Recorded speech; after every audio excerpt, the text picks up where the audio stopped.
હાલમાં ઉનાળાની સિઝનમાં સુરતીઓને ગરમી રાહત મેળવવા માટે આઈસ્ક્રીમ ખાઈને મજા માણી રહ્યા છે ને પરંતુ આઈસ્ક્રીમ વિક્રેતાના લોકોના આરોગ્ય સાથે છેડા કરી રહ્યા છે ત્યારે આ સુરત શહેરના જાણીતા આઈસ્ક્રીમ વિક્રેતાઓના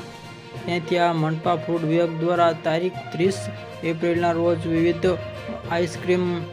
સેમ્પલોમાં લેવામાં આવ્યા હતા અને જેના રિપોર્ટમાં આવી ગયા છે જેમાંથી 10 દુકાનોમાં આઈસ્ક્રીમનું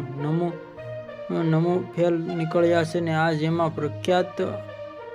નામના વાડીલાલના આઈસ્ક્રીમમાં સેમ્પલ ફેલ નમૂના પણ ફેલ થઈ ગયા હોવાનું સામે આવ્યું છે અને ખાસ કરીને આ નમૂનાના મિલ્કમાં ફેટ અને ટોટલ સોડિયમ માત્રામાં ઓછી હોવાની આઈસ્ક્રીમમાં આરોગ્યની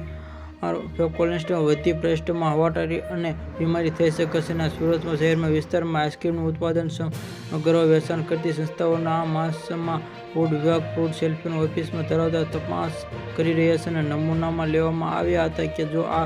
પૈકી 10 દુકાનોમાંથી આઈસ્ક્રીમ નમૂના ફેલ નીકળ્યા છે અને મિલ્ક ફેટની માત્રા 10%થી ઓછી હોવાની સાથે ટોટલ સોલિડની માત્રામાં પણ 36%થી ઓછી મળી હતી અને આવા આઈસ્ક્રીમને આરોગ્ય વિભાગને કોલેસ્ટ્રોલમાં વધી પ્રેશર છે કે આ હાર્ટરી એટલે કે બીમારી થઈ શકે છે અને આ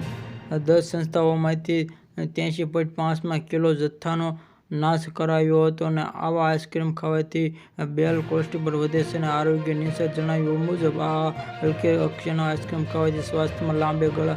વિતરણ અસર મિલ્ક અને ટોટલ સોલિડ માત્રામાં હોવાની આ બેટ કુલ થઈ શકે છે। આવા સમાચાર જોવા માટે અમારી ચેનલને સબસ્ક્રાઇબ કરો મિત્રો।